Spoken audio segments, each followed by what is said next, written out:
kailangan mo? Bakit natatakot ka? Sinara ko lang naman ang pintuan ng kwarto mo. Tomboy ka kasi.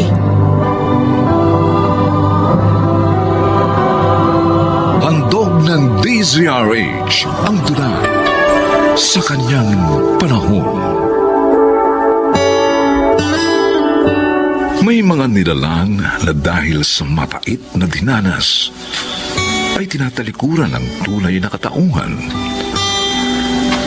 Mga kaibigan, narito po't ating pakinggan ang naging karanasan ni Jane sa ating dulang sa kanyang panahon.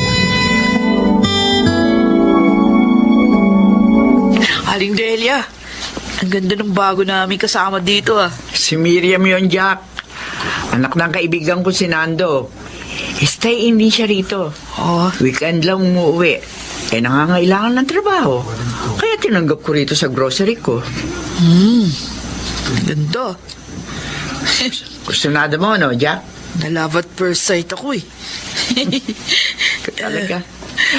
Manong tumigil ka na dyan sa kalokohan mo, ha? Bakit? Lahat na lamang ng tauhan ko maganda, ginagawa mong syota. Oh, hindi naman sila lugi sa akin eh. Galante akong syota. Ako pa nga lugi sa kanila kung tutuusin. Pang display ko lang sila. Ginagastosan ko pa. Kaya nga, magpakababae ka na lamang. Eh. Babae ka naman talaga eh. Aling Delia. Pero alam mo, ha? Pag naging babae ka, lalo ka magugustuhan ni Ramil. Ayoko nga sa lalaki. Gusto ko sa babae lang.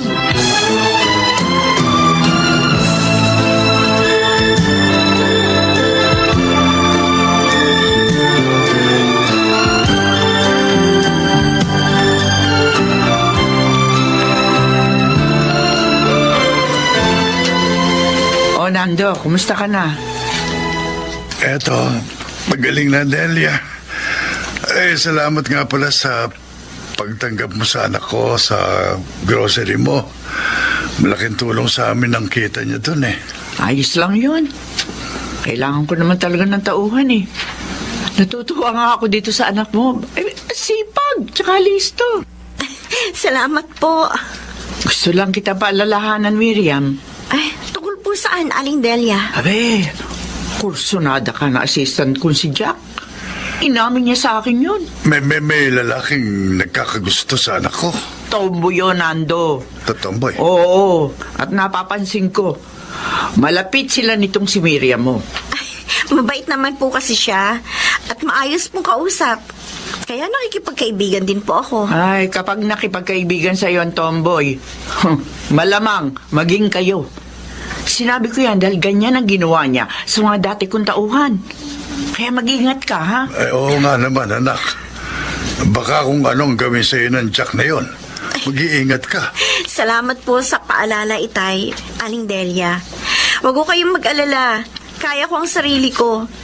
Hindi ako pababayaan ng Diyos. Siya ang mag-iingat sa akin.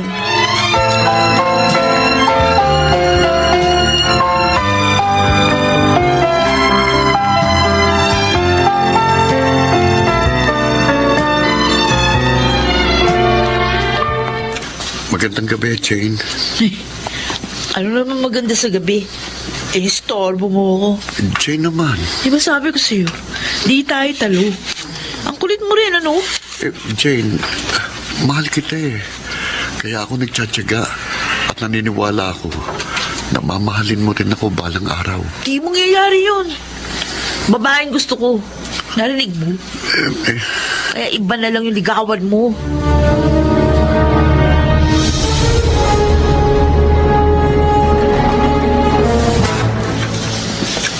Miriam, salamat sa pagpayag mo. Makitulog ako sa kwarto mo, ha? Kahit pa paano, nabawasan yung lungkot ko. Okay lang yun, Jane. Buti nga may kakwentuhan ako habang nagpapaantok. Oh, ginaw, Miriam. Lamig na kasi ng panahon, eh. Pwede kayang mayakap. Sige. Oh, anong nararamdaman mo? Nag-iinit ka ba? Oo, Jane. Nag-iinit ako. Gusto kitang... Ano? Sabihin mo. Gusto kitang tadyakan. Ah. Naiinitan ako eh. Nakayakap ka pa. Ito naman, oh. Kala ko ba naman. Kala mo, payag ako sa gusto mo. Babae ako, Jane. At hindi rin ako naniniwala na tibo ka. Tibo talaga ako. Bakit nung naligo ka, nakita ko panty ginagamit mo? Ha? Talo pa kita. Ako, brief ang gamit ko. Ano? Uni kong ganun tibo ka. Hindi. Komportable lang akong gamitin ng brief.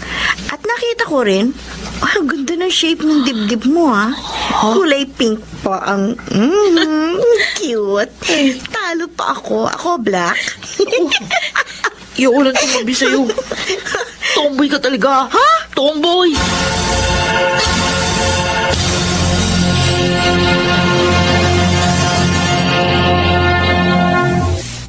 Talaga, Rupo?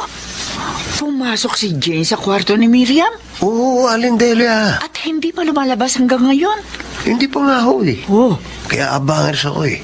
Kung kailan siya lalabas. Oh, malamang may nangyari na sa kanila. Oh? Kawawa naman si Miriam. Naging biktima rin ni Jack.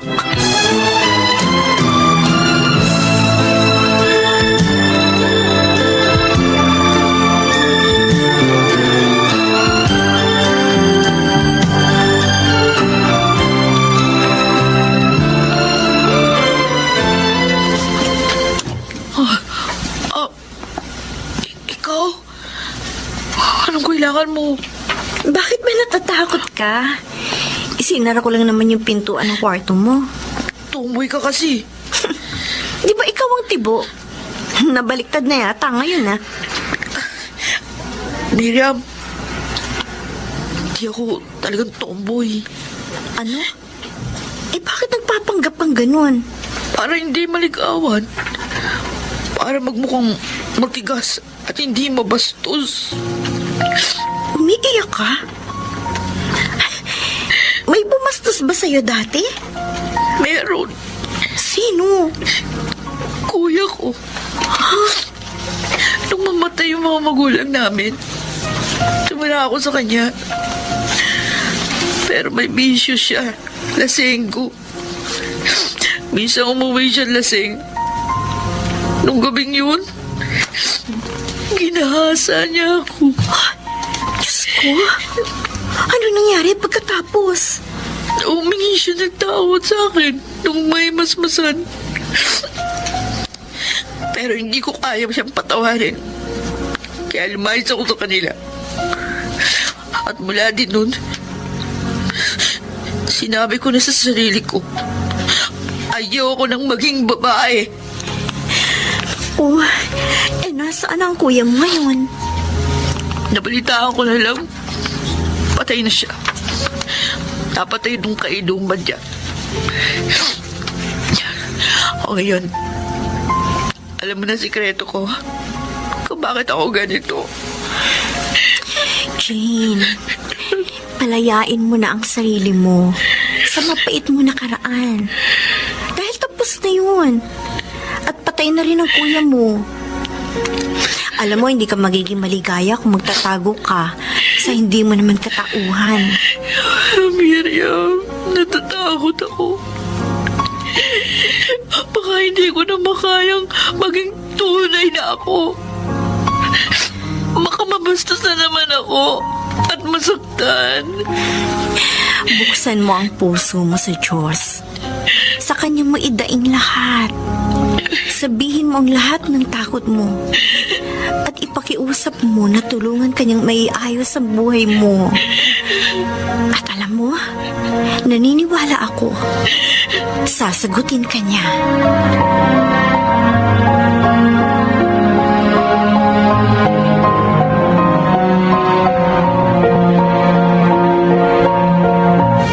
Aling Delia. May bago po ba kayong tauhan? Wala. Bakit? May nakita ko akong magandang dalagang kausap ni Miriam kanina eh. To, sino yun? Aling Delia, alis na po ako. Ah, sa inyo na ba ang diretso mo, Miriam? Opo, kasama ko po si Jane. Jack? Ikaw yan? Oo, Rufo. Pwede ba? Huwag mo na nga siya tawagin Jack. Jane naman talagang pangalan niya eh. Oo nga. Magandang pangalan. Kasing ganda mo, Jane. Para tuloy nagkakakrush ako sa iyo eh. Naku, tumigil ka nga dyan, Rufo. Bakit ka ganun? Bakit nagbago ka? Hinaharap na po ni Jane ngayon ang tunay niyang katauhan.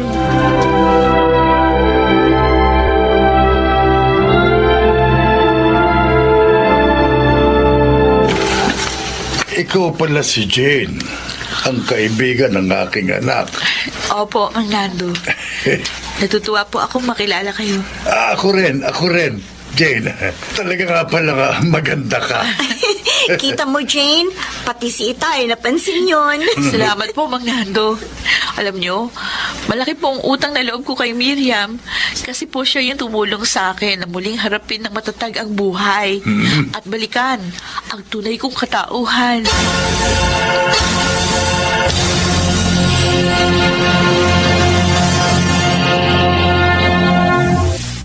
Gulat na gulat si Ramil sa malaking pagbabago mo, girl. Oo nga eh. Natulala nga siya kanina. At feeling ko, lalo siyang na-in-love sa'yo. Ganun? Uy, mabait siya, ha? Gwapo, at may maayos na trabaho. Oh, ano pang ayaw mo sa kanya, di ba? Wala. Ang totoo nga. Mahal ko rin siya. Uy, di sagutin mo na siya para mas maging masaya ka na. Kaso natatakot ako. Ha? Baka hindi niya matanggap ang nakaraan ko. Ipagtapat mo muna sa kanya. Hindi yung hinahatulan mo na kaagad. Wala pa namang alam yung tao. Paano nga kung hindi niya matanggap? O di masasaktan na naman ako. Well, at least, nalaman mo yun sa maagang panahon. Wala ka pagsisisihan sa dakong huli. Sa bagay. Alam mo, huwag mong katakutan ng masaktan. Kung magiging matatag ka naman.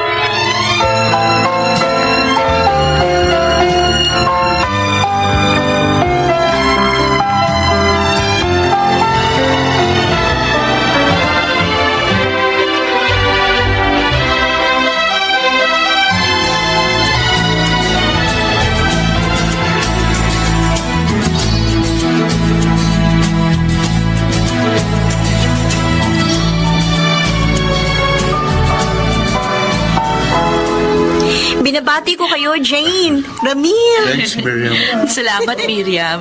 Best friend. Oy, wag mo sasaktan ng best friend ko, Ramil, ha? Lagot ka sa akin. Huwag kang mag-alala. Puro kaligayahan lang ang mararamdaman niya sa piling ko. Sisikapin kong mangyari yun.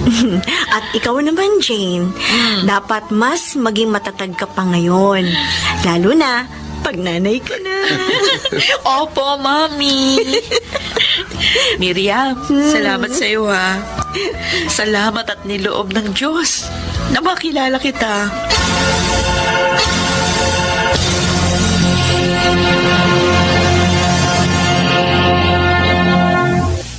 Hindi mapanghatol ang tunay na kaibigan. Siya'y umuunawa at handa kang pakinggan sa kanyang panahon.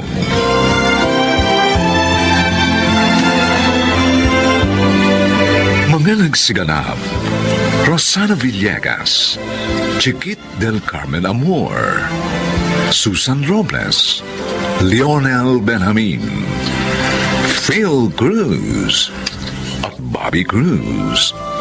Special sound effects, Jerry Mutia.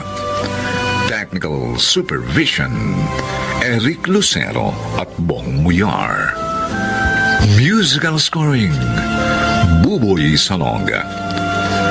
Ang kasaysayang ito ay mula sa panulat ni Thelma Corporal Alcantara. At sa pinagsamang direksyon ng inyong lingkod, June Martin Legaspi at Bobby Cruz. Sa kanyang panahon. Simulat sa pool, wala akong hinangad kundi maibang landas mo. Sa maling landas sa tinahak ko. Dahil ayokong may pagsisiyang kapag dating ng araw. Ayokong sumbatan ka ng iyong budhi. Pagdating ng panahon. Sino ka? Sino ka para baguhin ang kapalaran ko, Nay? Ikaw ba? Hanggang sa mga sandaling ito? Sa palagay mo ba, nabago mo na ang buhay mo?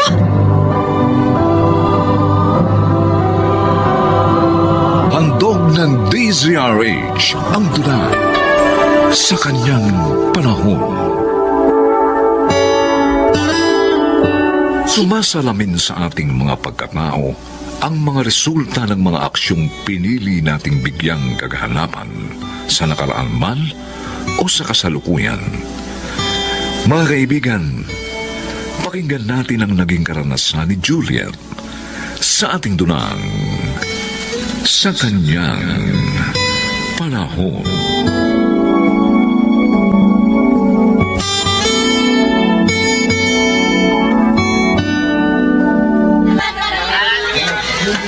Hoy, Shoni! Sandali, hintayin mo ako. Aba, Liway! Pamamalengke ka rin ba? Oo. Matis. Pero yung pangmagapon lang namin yung ulam ni Juliet. O ikaw, ang laki ng dala mo ba yung ha? Mukhang marami kang bibilhin. Nagpadala nga kasi ng pera sa Emmy, yung asawa ni Sandro na nasa Jeddah. Eh, sabi ni Sandro, mamalengke na raw ako ng marami para sa kanila ng mga anak niya. Magmula nga kasi nang umalis ang asawa niya ako na nag-aasikaso sa kanilang mag-aama. May swerte na rin ni Sandro, no? At palagi kang naandyan sa kanila ng kanyang mga anak. Kaya nga kako umiiwas sa tukso. Wag na wag siyang gagawa ng isang bagay na sisira sa pamilya niya. Dahil ako ang unang-unang makakalaban niya.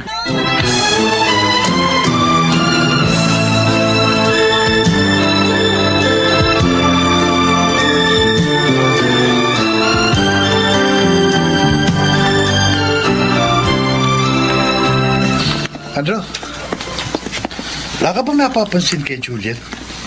Tuwing dumadaan tayo rito sa harap ng bahay nila, kapag papasok na tayo sa trabaho, Wala, kasi nga, hindi ko naman siya tinitingnan eh. tignan mo kasi paminsan-minsan para makita mo kung gaano kalagkit ang tingin niya sa'yo. Masyado kang malisyoso, no, Bimbo? Ang mabuti pa, bilisan mo paglalakad para makaabot tayo sa libreng bus na sasakyan natin papuntang supermarket. Dahil kapag na-late na naman tayo sa trabaho, tiyak sasabunin na naman tayo ni Bisor. Tara, tara, bilis!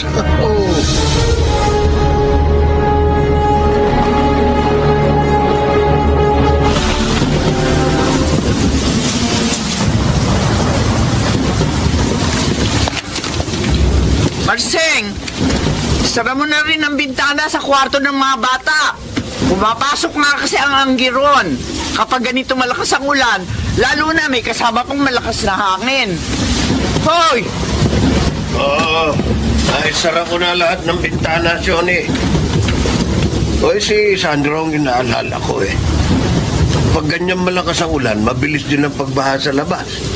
Tiyak na mahihirapan siya umuwi. Ang isa pang problema, kapag ganitong malakas ang ulan, kadalasan walang signal.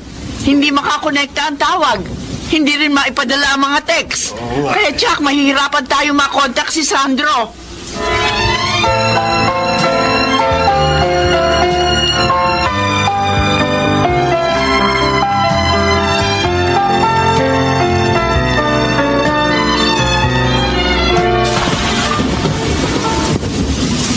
Pambihira.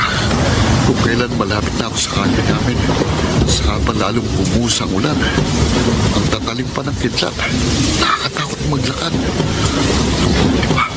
Sumilong muna ako dito sa gilid ng bahay nito. Magpapatila muna ako ng ulan. Ay, Hi, Sandro. Juliet? Uy, basang-basa ako sa ulan, no? Alam mo, mabuti pa. Pumasok ka muna dito sa loob ng bahay namin para magbigyan kita ng tuwalyang pamunas at saka extra damit at pampalit Naku, mo. teka, huwag na, Juliet. Salamat na lang. Kapag humina naman ang ulan, tatakbuhin ko na hanggang sa amin. Pasensya ka na, ha? Na-istorbo yata kita sa pagsilong ko. Eh, Hindi ko kasi akalaing tapat pala ng bahay niyong nasilungan ko. Ang dilim na kasi. Pinatay yata ang mga ilaw sa poste dahil sa mga pagkidlat. Halika na sa loob. Teka, sandali. Huwag kang mag-alala. Wala ang inay. Ha? Makikipaglamay daw sila sa patay sa kabilang barangay. Kaya, Teka. solo Teka, natin pwede ang ba? bahay. Bitiwan mo ko, Juliet. Hindi tama ko naman ang iniisip mo. Sige ko. Kapag di mo ako pinagbigyan sa gusto kong mangyari, sisigaw ako. Ha? Gagawa ako ng skandalo. Ano? Ipagsisigawan ko, pinasok mo ako dito sa loob ng bahay namin at pinagsamantalahan. Juliet!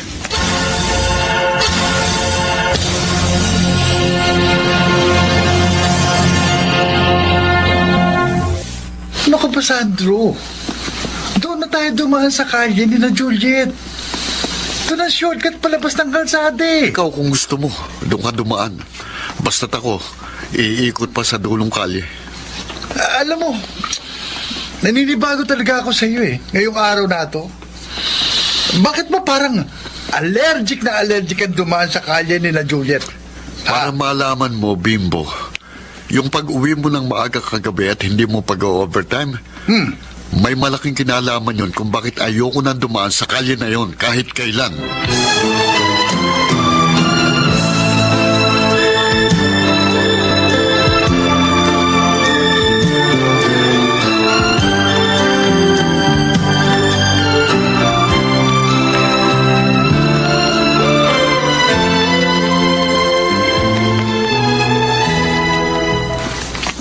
Johnny, hindi mo ba napapansin? Ilang araw nang parang balisa si Sandro. Lagi kong nakikitang nakaupo sa punong hagdan tuwing gabi. Para bang napakalalim ng iniisip. Hindi kaya may problema sa trabaho ng anak mo? Kung sa bagay, mahirap naman talagang maging isang merchandiser. Lalo na sa pag-iimbentaryo. Ang sakit sa ulo ng walang katapos ang paglilista ng mga item. Kung sa panig naman kako nilang mag-asawa, maayos naman sila magkausap sa cellphone nitong nakaraan. Ay wala akong nakikitang problema sa pagitan nila.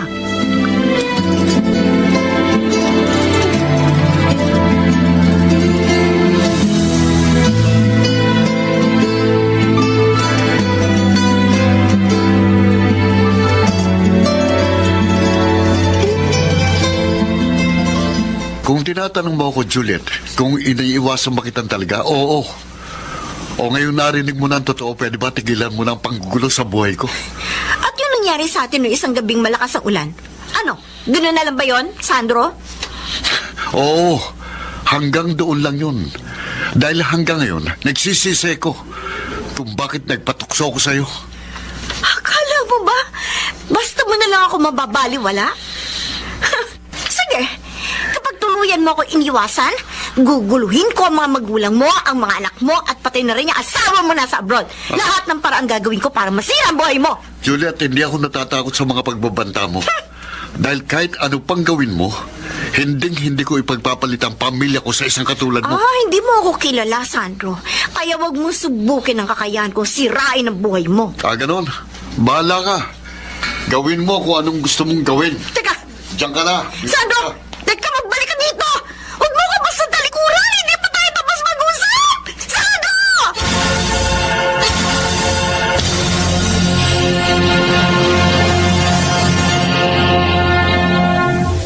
Hindi ka na nahiya! Pinanawa ka na ba talaga ng pag-iisip? Ha? At pati si Sandrong nananahimik ang buhay, dinamay mo sa galit mo sa mundo! Sa galit mo sa sarili mo! Kung magsalita kayo, parang ang linis-linis ang pagkatao nyo. At saka bakit ba kayo nagwawala? Dahil ba sa nakikita nyo sarili nyo sa nangyayari sa akin ngayon? Hindi ba dapat matuwa kayo dahil minana ko ang trono nyo sa pagiging isang immoral? Simulat sa Paul, wala akong hinangad, kundi maibang landas mo sa maling landas na tinahak ko. Dahil ayokong may pagsisihan ka pagdating ng araw. Ayoko sumbatan ka ng budhima pagdating ng panahon. At sino ka naman para baguhin ang kapalaran ko, inay? Ikaw ba hanggang sa mga sandalito? Sa palagay mo ba na bago mo na ang buhay mo? Hindi ka humihingi ng tawad sa akin sa pagkakasilang mo sa akin bilang isang anak sa pagkakasala? Bakit ba parang hindi mo alam na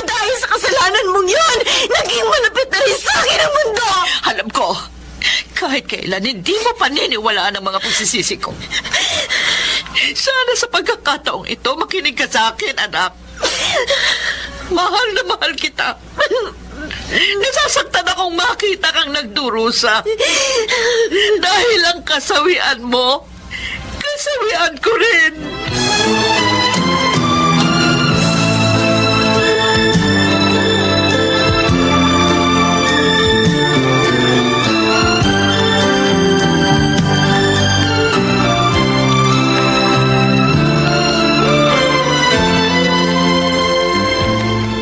Totoo ba, Sandro?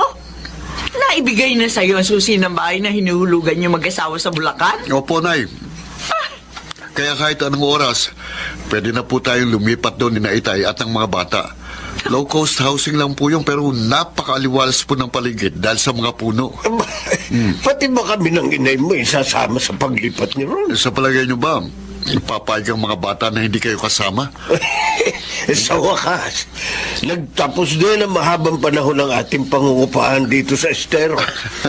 Akala ko talaga dito na lang tayo tatanda ng tatandasyon eh. Oo nga. Kaya totoo yung palaging sinasabi tungkol sa pangungupahan. Nabayad ka ng bayad buwan-buwan, pero hindi naman magiging iyo ang bahay. Teka nga pala, Sandro. So, Paano nga pala yung trabaho mo?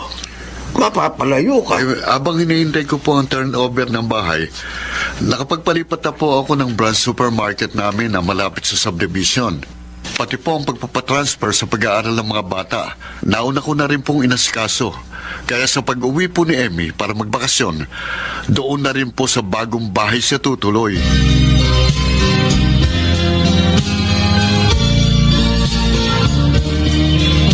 Sandro, Oy, ikaw pala, Juliet.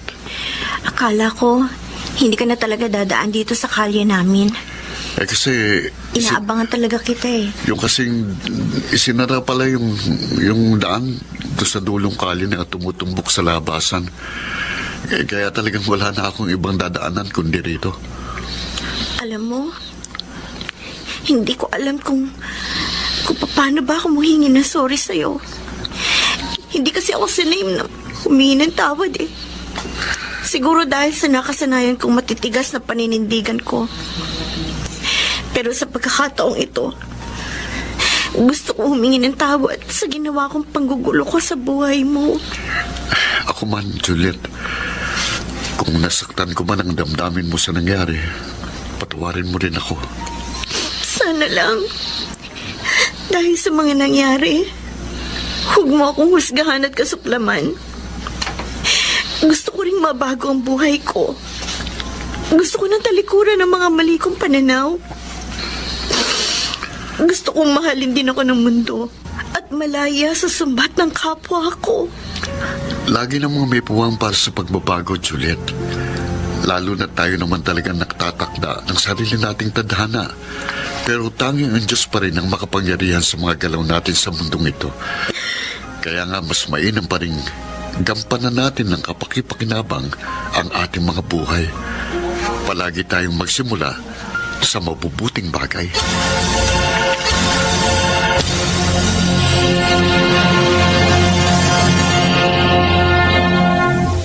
Nilikha ang tao na may kakayahang gumawa ng moral na pagpapasya, na gawin ang mabuti, nang sa gayoy makamit ang magandang resulta ng ating mga desisyon sa kanyang panahon.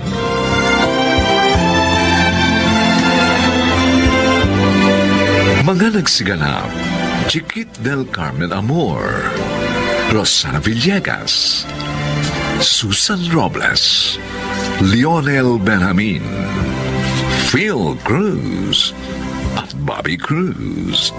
Special Sound Effects Jerry Mutia. Technical Supervision Eric Lucero at Bong Muyar. Musical Scoring Buboy Sanog. Ang kasaysayang ito'y mula sa panulat ni Sel Barnum. At sa pinagsamang direksyon ng inyong lingkod, June Martin Legaspi at Bobby Cruz. Sa kanyang panahon. panahon.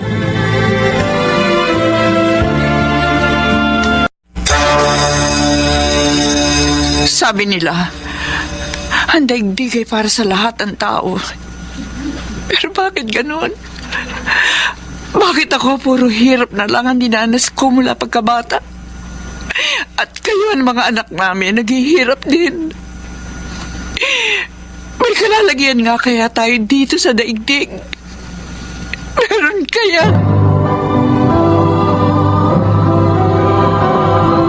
Handog ng DZRH ang tula sa kanyang panahon. Sinasabing ang daigdig ay para sa lahat ng tao.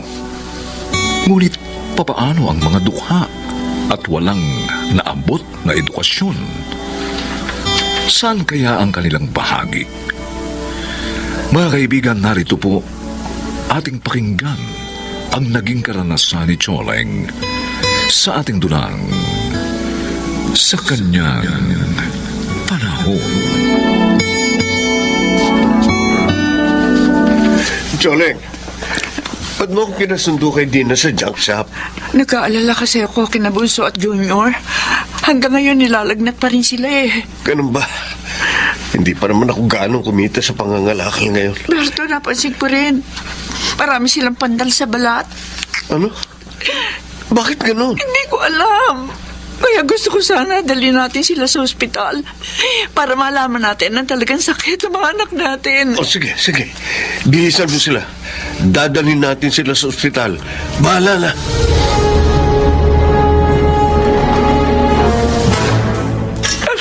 Bakit ang mga anak pa natin, Berto? Bakit sila pa? Napakabata pa din na Junior at Bunso para mamatay. Hindi man lang natin nabigyan ng lunas ang karamdaman nila. Kaawa-awa ko mga anak. Besto, 5 ang anak nila, pero kamamatay lang nung 2. Oh, kawawa naman sila. Ano pong trabaho nila, Uncle? Nangangalakal. Sa kariton nga lang sila nakatira.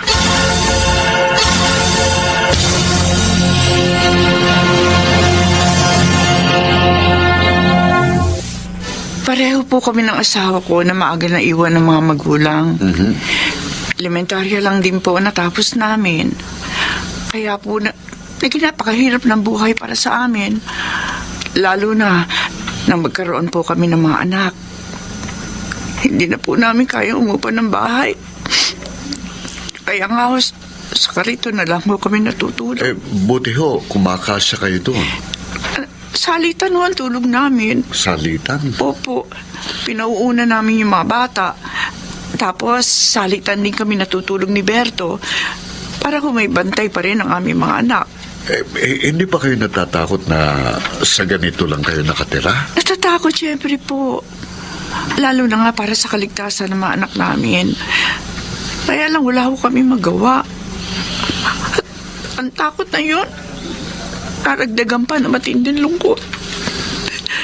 Ang pumanaw ang 2 naming anak dahil po sa dengue. Choleng, kung bibigyan kayo ng pagkakataong makahiling sa Diyos, anong hihilingin niyo? Lagi ko naman po pinakikiusap sa kanya. Ang mabigyan ng aming mga anak ng isang maayos na buhay at tirahan. Kahit hindi ho malaking bahay. Basta makapamuhay kami ng payapa.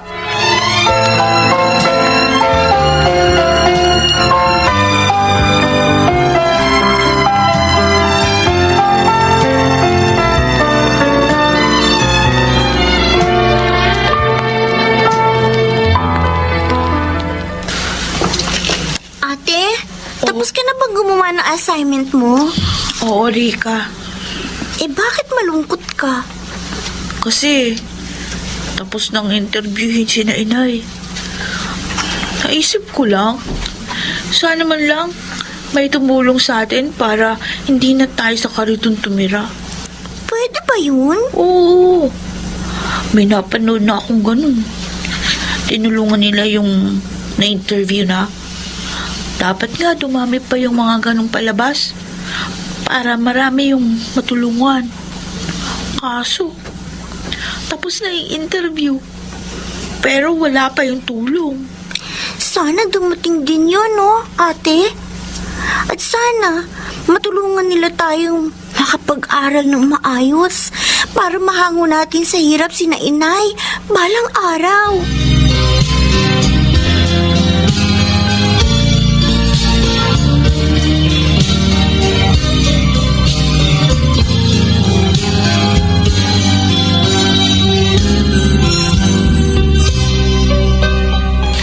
Sir Wilson, napasyalo uli kayo? Oo, Choling. Dahil ngayon ko ibibigay sa inyong sorpresa ng aming programa. Sorpresa? Meron pala nun? Oho, ang programa po namin ay nag-i-interview ng mga katulad nyo upang makatulong talaga. Ang unang sorpresa po namin ay ang may nakuha na po kaming matitirhan nyo para payapa kayong makapamuhay. Ako? Sir, hindi po namin kaya umupa ng bahay. Binayaran na po namin ang 6 na buwang upa ng bahay upang may pagkakataon kayong mapag-ipunan ang mga susunod na upa doon. Maraming salamat ho. Dala ko rin ng ilang groceries para sa inyo at isang food cart business. Ha? Ito na lang ang magiging negosyo nyo. Hindi na kayo mangangalakal pa. Totoo ba ito? Totoo, Choling. At ipagpatuloy nyo lang ang inyong pagsisikap. Makakaahon din kayo sa hirap. Magandang hapon po, Sir Roger. Magandang hapon po. Oo, kayo pala mag-asawa. Napasyal kayo. Gusto po namin magpasalamat sa inyo, Sir, sa pagrekomenda niyo po sa amin sa inyong pamangkin. Malaking tulong po ang ginawa nila sa amin. Nakita kong karapat dapat kayong tulungan. At nagkataon namang naghahanap sila ng matutulungan. Kaya kayo ang sinabi ko sa kanilang programa. Salamat po, sir. Napakabait po niyo talaga. Hindi po namin sasayangin ang mga tulong na aming nakamit.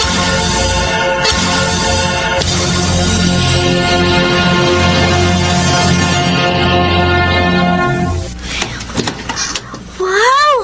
Ang ganda po ng bahay natin, Nay. Hindi na tayo mababasa ng ulan dito. At saka makakatulog na rin tayo ng mahimig at sabay-sabay. Oo nga. Kasi kasya na tayong lahat dito. Hindi katulad sa kariton na naging tirahan natin. At ang maganda pa, hindi na kami mangangalakal ng nanay niyo dahil binigyan kami ng food cart business ni Sir Wilson. At palalaguin namin to, mga anak, para mabuhay tayong lahat na maayos. Ay, opo. Tutulong po kami ni Rika sa pagtitinda, Nay. Opo, Nay. Umaga lang naman ang pasok namin ni Ate Dina eh. Para po mas mabilis tayong umasenso.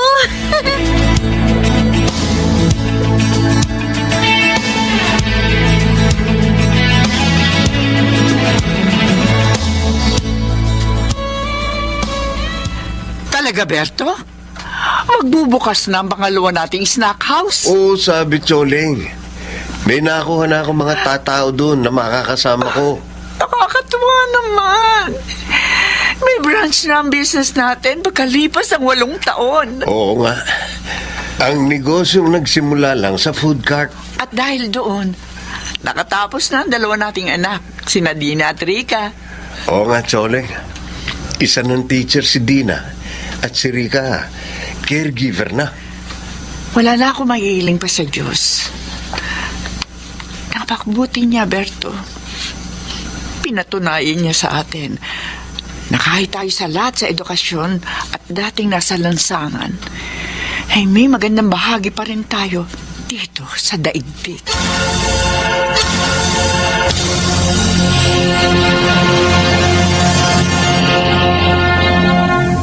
Mapagmahal ang Diyos. Hindi niya lilimutin ang mga sa Kanya'y nananalig. Sila ay pagpapalain sa Kanyang panahon.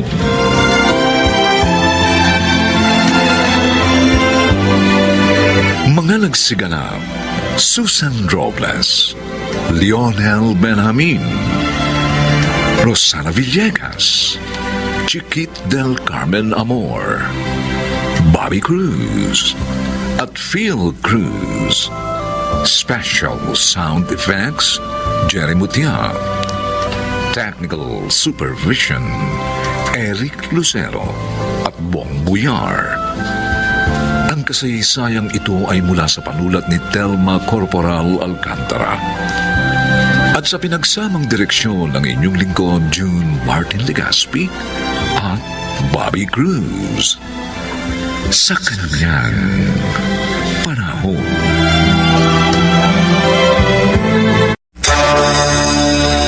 Masama ang loob ko, Diego. Nakipag-break sa akin si Lalaine. Kaya kung sesermonan mo ko, please, wag ngayon. May dapat kang malaman kaya kita hinanap. Ano ba yun? Nasa ospital ang mga magulang mo. Maging ang ate Margie mo. Handog ng DZRH ang dula sa kanyang panahon. Sino nga ba ang may kasalanan kung bakit may mga abusado? Ang mga nagmamahal ba sa kanila? O sila mismo? Mga kaibigan, narito po ang naging karanasan ni Edward sa ating dulang sa kanyang panahon.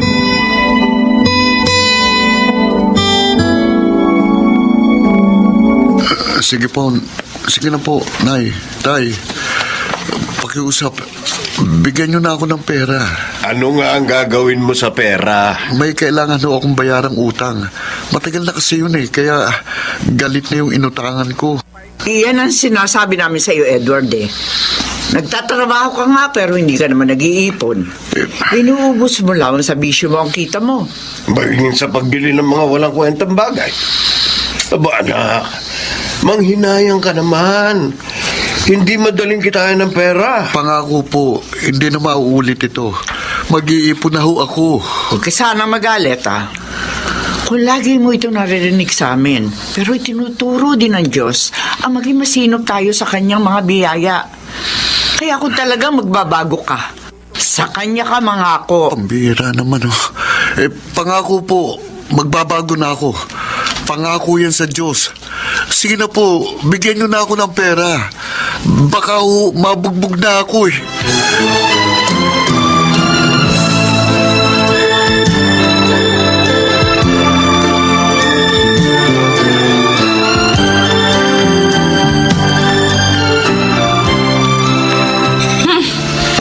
Kaya pala ilang araw na tayong tipid sa pagkain.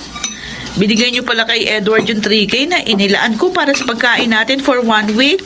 Pasensya ka na, Margie. Baka mabugbog ang kapatid mo ng inutangan niya ng pera. Kawawa naman siya. Ano? Naawa kayo sa kanya? Mas malakas mga sa inyo Anak naman, abay kapatid mo siya. Hindi namin matitiis. Tutulungan pa rin namin na makabangon. At saka parang hindi naman siya naaawa sa inyo ng itay. Nangako naman siya sa pagkakataong ito. Magbabago na siya. Sus, Iiwan na niya ang layaw at sugal. naniwala naman kayo agad. Oo. Dahil sa Diyos, nangako ang kapatid mo.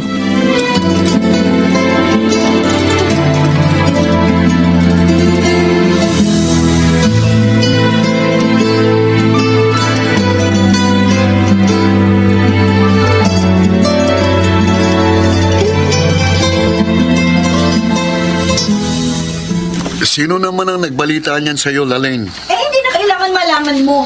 Sagutin mo na lang ang tanong ko.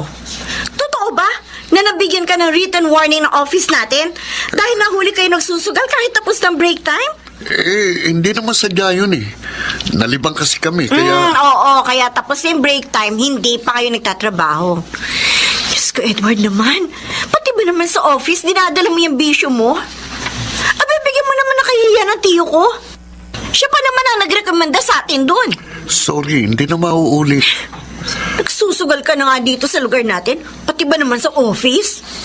Wala ka ng kontrol Paano ka ba makakaipon para sa future natin? Hindi na nga mauulit Swear to God. Sana nga, hindi mo nilalaro lang ang pangako mo. Lalo na sa Diyos.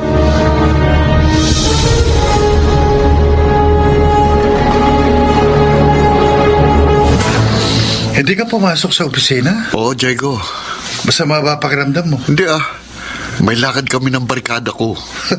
Mukhang malaking pustahan na naman ang pupuntahan nyo. Kapag nanalo ko doon, walang sinabi ang 2 buwan na sahod ko. Ikaw talaga, oo. Sabi mo sa akin, nangako ka kina Aling Bestra at Mang Martin na magbabago ka na. Pati kay Lalay, nangako ka rin. Oo. At para maniwala sila, nag-swear to God pa ako. Kunwari lang pala yun. Ayoko kasi na tinatalakan pa nila ako eh. Nainis na akong pakinggan yun. Pero hindi tama na idamay mo pa ang Diyos, pre. Ano? Lalo na sa mga kalokohan mo. Ikaw rin. Baka dumating ang araw na hindi ka napakinggan ng Diyos. Huwag mo na nga ako sermonan, Diego. Nasisira ang araw ko eh. Baka matalo pa ako sa pupuntahan ko. Diyan ka na nga!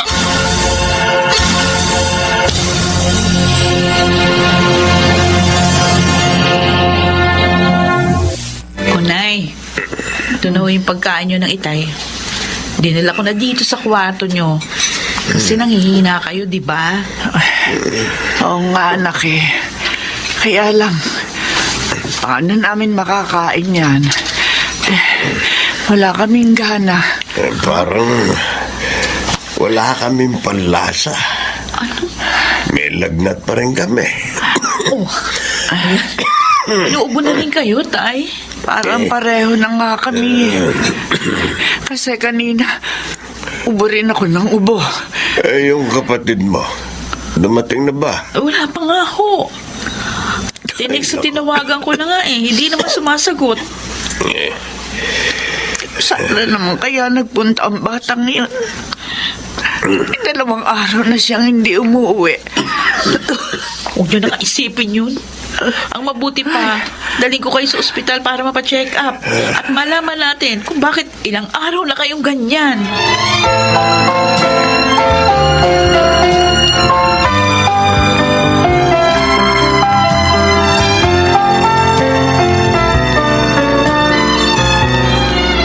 Ano bang nangyari sa'yo? Kung hindi pa kita pinahanap kay Diego, hindi kita makikita. 4 days kang wala Hindi makontak ang cellphone mo. Naturingang mahal, walang silbi. Relax ka lang, Lalaine. Bakit ba parang sobrang galit mo? Paano? Tinawagan ako sa cellphone ni Margie. Tinatanong kung alam ko raw kung nasan ka. Dahil hindi ka nga daw umuwi sa inyo. Hindi ka rin matawagan. Pambira naman si ate. Pati ikaw inabala pa. Hindi naman ako bata para hanapin. Hinahanap ka niya para magpatulong sa'yo. Dahil may sakit sina Aling Bestra at Mang Martin. Nasa ba yung cellphone mo? Hindi ka matawagan? Ha? Nawala eh. Ninakaw yata. Pati nga yung relo, kasamang nawala. Natulog lang naman ako sa bahay ng barkada ko. Nawala o ibinenta mo? Lalay naman. Yung ilang araw na hindi mo pag-uwi, tiyak kung saang sugalan na naman kayo nagpunta ng barkada mo. At ibinenta mo ang mga gamit mo dahil napasubo ka. Ano, tama ako, di ba? Wala na akong magawa eh. Gusto ko sanang makabawi kaso natalo pa rin. So kung ganon, kunwari lang palang pangako mo. Lalaine, napilit lang nila ako. Oo, ano yan? Bakit inaalis mong engagement ring natin? Dahil tinatapos ko ng relasyon natin. Lalaine, huwag naman. Ayaw ko sa lalaking walang isang salita. Hindi marunong tumupad sa pangako. Kahit ang kabanalan ng Diyos, hindi pinahahalagahan. Bigyan mo pa ako ng isang pagkakataon. Maghanap pa na lang na ibang makakatanggap sa ganyang ugali mo.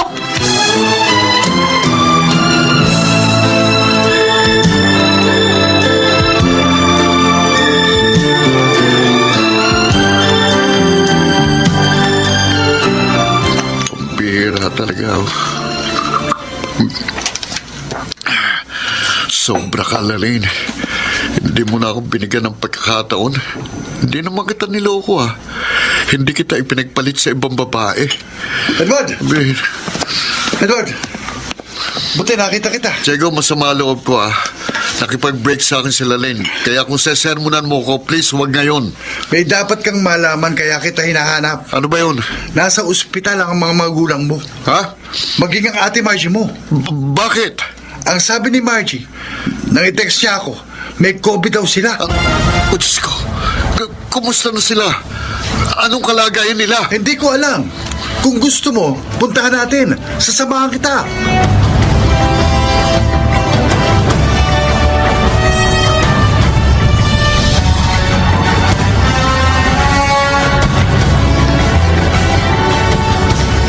Sabi ng doktor na nakausap namin ni Diego, malakas daw si ate kahit may COVID. Sina Inay at Itay, silang nasa panganib. Hindi ko malang matulungan ang pamilya ko. Oh, Diyos ko. Huwag mo naman pong kunin sa akin ang aking pamilya. Kailangan ko po sila. Hindi ko po kayang mag-isa. Lalo na ngayon na masakit ang loob ko dahil sa pag-iwan sa akin nila Lane. Alam ko pong marami akong pangako sa inyo na hindi ko tinupad. Ginawa ko pang biro mga yun. Patawad po. At pakiusap. Nelson, may patalim siya! Hindi ako natatakot dyan. Umalis ka na rito. Umalis pala. Ito, salagin mo! Ba?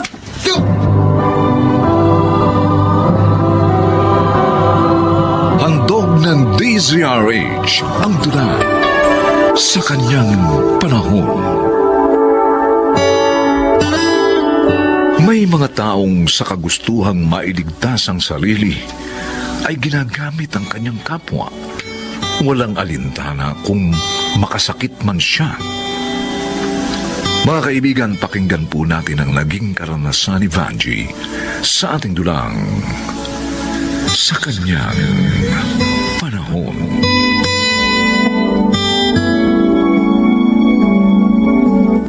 Bakit mo ginawa yon, Banji? Yun nga lang po ang alam kong paraan para makaiwas ako sa kahihiyan. Pero paano kung malam? Nay, patay na patay sa akin si Nelson. Kaya nga madali ko nagawa ng paraan nang may mangyari sa amin. Kaya huwag na kayong tumutol pa sa kasal namin. Nakakaawa naman si Nelson. Huwag niyo siyang intindihin. Ako ang pahalagahan niyo dahil anak niyo ako.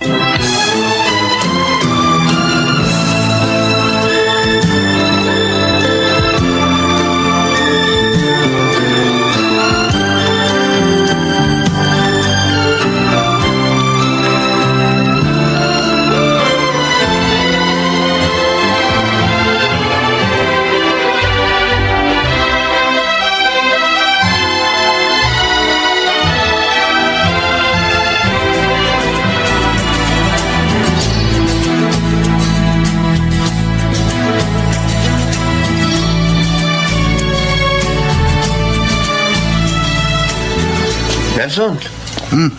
Ano? Overtime ka uli? Oo, Efren. Alam mo na, malapit na ako maging tatay. Kaya pinaghahandaan ko na yun.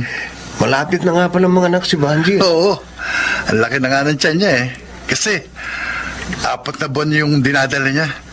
Siguro dahil malaki yung baby. Kumusta naman ang pakikitungo niya sa'yo? Ang ibig ko sabihin inaasikaso ka ba niya? Oo naman. Bakit mo na itanong? Kasi di ba si Jess ang talagang nobyo niya? Oo. Pero break na sila nang may mangyari sa amin ni Vanji. Kaya iniisip mo na mahal ka niya. Oo. At hindi ko pinagdududahan yun, Efren. Lalo na ngayon na malapit na ako maging ama.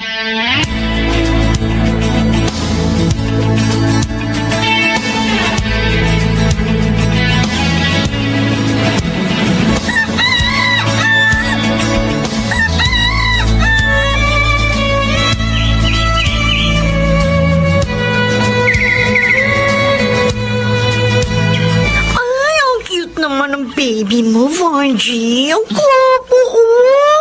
Kamukhang kamukha ni Jess. Bibig mo naman, Emmy.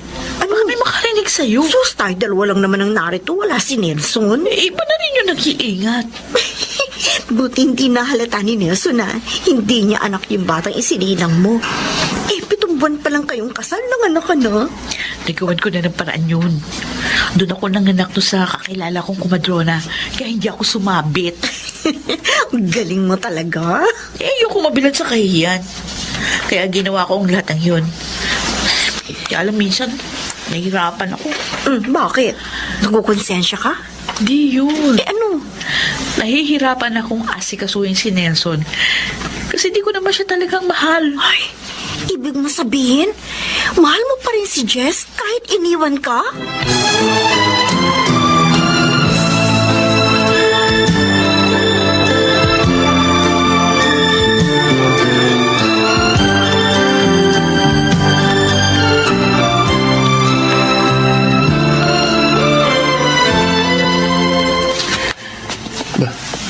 Si Jess tong nakangiting masasalubong ka. Oo, siya nga. Kumusta, Efren? Oh, eto. Ayos naman. Ikaw, pare, ilang taong ka rin nawala. Nagtrabaho ko sa Saudi. Talaga? Oo. Eh di, mapera ka na ngayon. Hindi nga minalas. Hindi magandang kumpanyang napasukan ko. Huh? Kaya umuwi na lang ako dito. May ba ako? Oh, Kumusta yung kaibigan mo si Nelson? Balita ko, kasal na sila ni Banji. oo. Mahigit 3 taon na. Ang tanga din naman ni Nelson, ano? Biruin mo, pinakasalan niya ang babaeng nalawayan na ng iba. Ah? Inako pa niyang batang hindi naman kanya.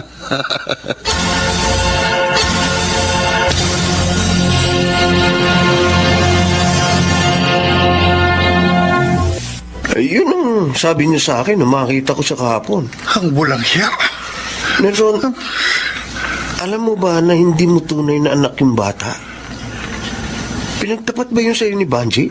Efren, Kasi kung hindi, dapat hiwalayan mo siya. Dahil niloko ka niya.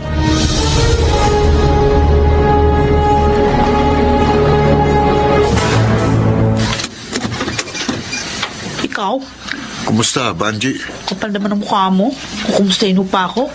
Pagkatapos mo akong iwan nang wala man mong buntis ako. Patawarin mo na ako. Nagtrabaho ko sa Saudi. Nanginayang ako sa pagkakataong dumating eh. Naisip ko baka hindi ka pumayag. Kaya hindi na ako nagpaalam sa'yo. O ano naman ang kailangan mo ngayon? Gusto kong kunin na kayo ng anak natin. Sumama na kayo sa akin. Ano? Gusto mong iwan namin si Nelson? Alam ko namang hindi mo mahal ang pangit na yun. Oh, At ako pa rin ang mahal mo hanggang ngayon. pwede ba Diba? umalis ka na dito? Dadating na si Nelson, ayokong abutan ka pa niya. Sige, alis ako. Pero sa pagbabalik ko, dapat handa na kayo ng anak natin, ha? Ganyan! Oh, Ba't mo ako hinalikan? kunwari ka pa. Alam ko namang na-miss mo yon. Sige, alis na ako. Bye!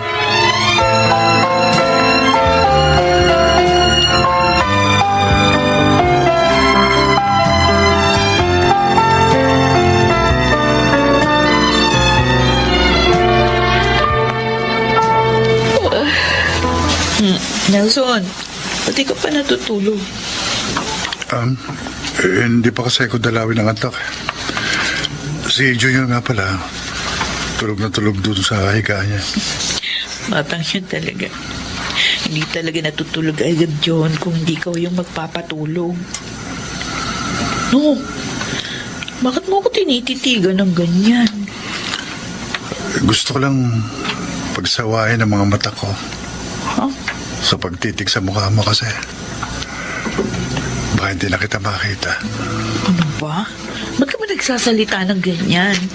Basta, Ano? huwag mong kalilimutan, Panchi, ha? Na? Mahal na mahal kita. Kayong dalawa ni Junior.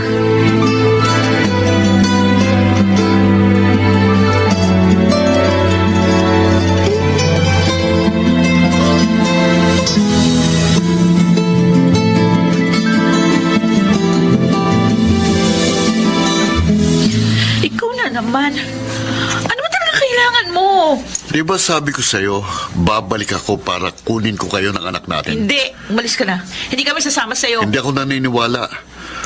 Alam kong gusto mo lang akong pasakitan. Vanji, huwag mo nang pahirapan ang mga sarili natin. Alam ko namang mahal na mahal mo pa rin ako eh. Nagkakamali ka, no? Hindi na kita mahal. Kaya umalis ka na. Pwes kung ayaw mo sumama, bahala ka. Pero kukunin kong anak ko. Hindi mo maaaring isama bata! Nelson? Uy, narito palang tanga kong karibal.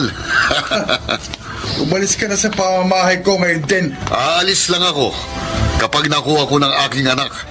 At huwag kang magkakamaling pigilan ako. Ito.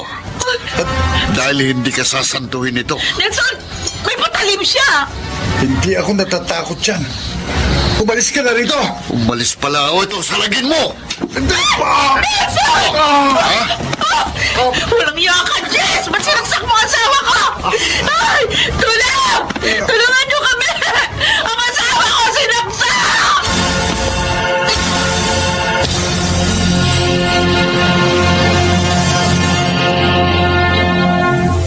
Diyos ko, parang awa niyo na po. Iligtas niyo po ang asawa ko. Ako po siyang kunin sa amin ng anak ko. Oh, ayoko po siyang mawala sa akin. Mahal na mahal ko po siya. Banji, Nay, nandito na pala kayo. oo. Nakakulong na ang mahayop na si Jess. Dapat lang sa kanya yun. Kung tutuusin nga, kulang pa yun sa laki ng kasalanan niya sa amin ng asawa ko. Kumusta na nga pala si Nelson? Nakikipaglaban pa siya sa kamatayan, Nay. Ah, Diyos ko. Kawawa naman siya. Kaya nga abot-abot ang panalangin ko na sana makaligtas siya para makasama pa namin siya at malaman niya na mahal ko na siya.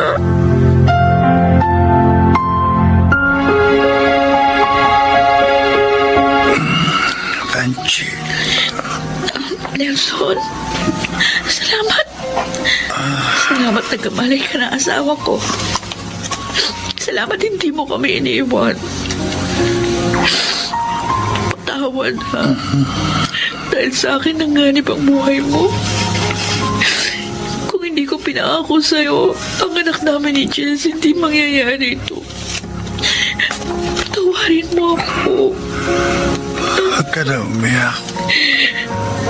Hindi naman ako nagagalit sa'yo eh. Hindi ka nagkagalit? Si Junior eh. Alam ko yun. Matagal na.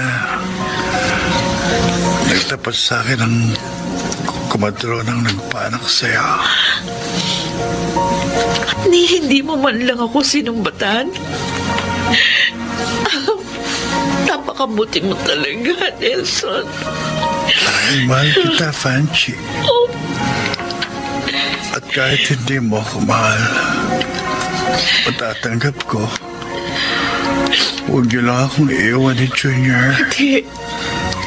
hindi ka namin iiwan. Pangako yan. Dahil mahal na rin kita.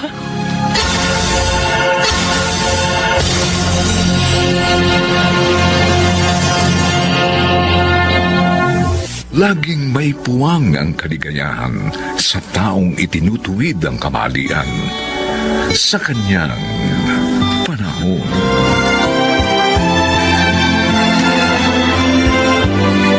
Mga nagsiganap: Rosana Villegas, Susan Robles, Bobby Cruz, Phil Cruz, Chiquit del Carmen Amor, at Lionel Benjamin.